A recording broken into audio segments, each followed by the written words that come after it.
GST అమలుతో automobile రంగంపై మిశ్రమ ప్రభావం పడుతోంది. ముఖ్యంగా స్మాల్ కార్స్ విభాగంలో సేల్స్ తగ్గుతాయని కంపెనీలు ఆందోళన వ్యక్తం చేస్తున్నాయి. లగ్జరీ కార్లపై పన్ను రేటు తగ్గినా ఆ విభాగంలో కస్టమర్లు దాన్ని పెద్ద లెక్కలోకి తీసుకోరనే వాదన ఉంది.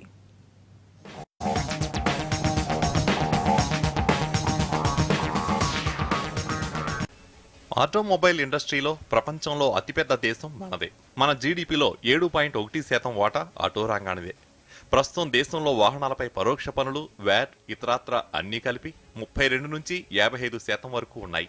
జీఎస్టీలో మాత్రం ఎలక్ట్రిక్ కార్లు, బైకులు, ట్రాక్టర్లను మినహాయిస్తే అన్ని రకాల వాహనాలను 28% పన్ను పరిధిలోకి తెచ్చారు.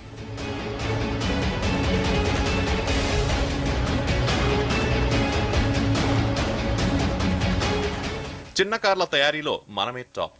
దేశంలోని మొత్తం కార్ల అమ్మకాల్లో 45% పైగా అమ్మకాలు చిన్న కార్లవే. ప్రస్తుతం ఈ విభాగంపై 25 నుంచి 27.5% వరకు పన్నులున్నాయి.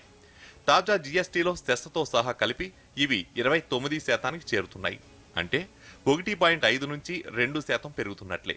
అంటే జీఎస్టీతో చిన్న కార్ల ధరలు స్వల్పంగా పెరుగుతాయన్నమాట. Honda City, Creta, Ciaz, Duster వంటి సెడాన్, ఎస్యూవీ వాహనాల పన్ను రేట్లలో ఎలాంటి మార్పు లేదు. ఎందుకంటే ప్రస్తుతం ఉన్న పరోక్ష పన్నులు, వ్యాట్, ఇతరత్రా పన్నులు కలిపి 43%. జీఎస్టీలో 28% అదనంగా 15% సెస్ను విధించారు. ఎలా చూసినా 43% కనుక ధరల్లో మార్పు ఉండదు.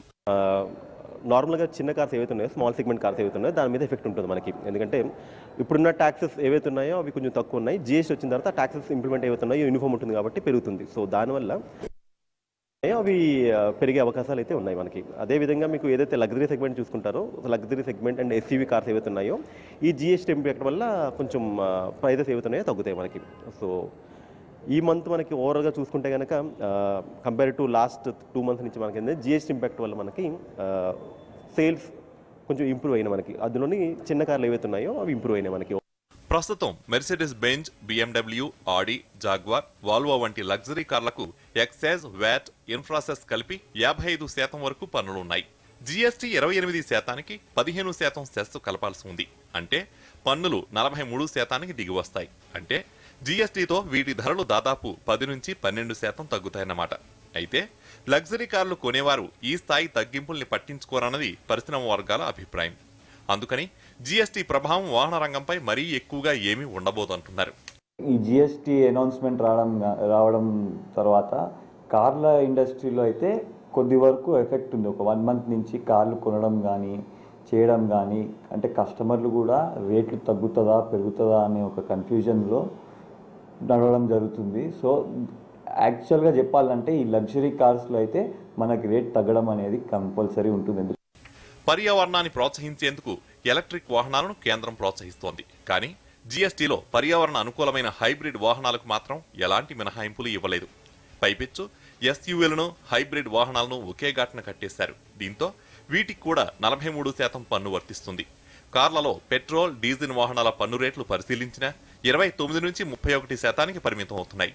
హైబ్రిడ్ వాహనాలంటే 2 రకాల ఇంధనాలతో నడిచేవి. అంటే పెట్రోల్ లేదా డీజిల్తో పాటు ఎలక్ట్రిక్ ఆప్షన్ కూడా ఉండేవి.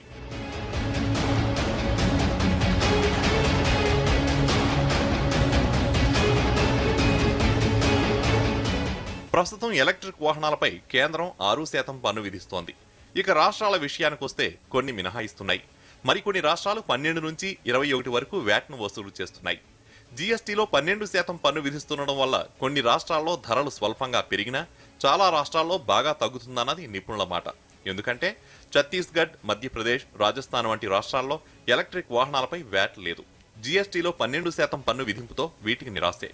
పన్నులు ఎక్కువగా ఉన్న ఉత్తరప్రదేశ్, తమిళనాడు, గుజరాత్ రాష్ట్రాల్లో ఎలక్ట్రిక్ వాహనాల ధరలు తగ్గే అవకాశం ఉంది.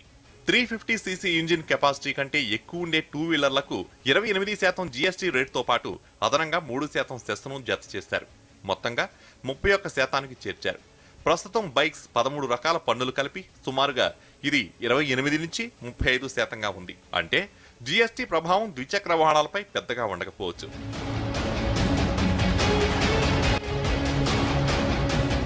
వ్యవసాయంలో రైతుకు కుడిభుజంలా ఉపయోగపడే ట్రాక్టర్లపై పన్ను రేటు తగ్గించి రైతుకు భరోసానిచ్చారు.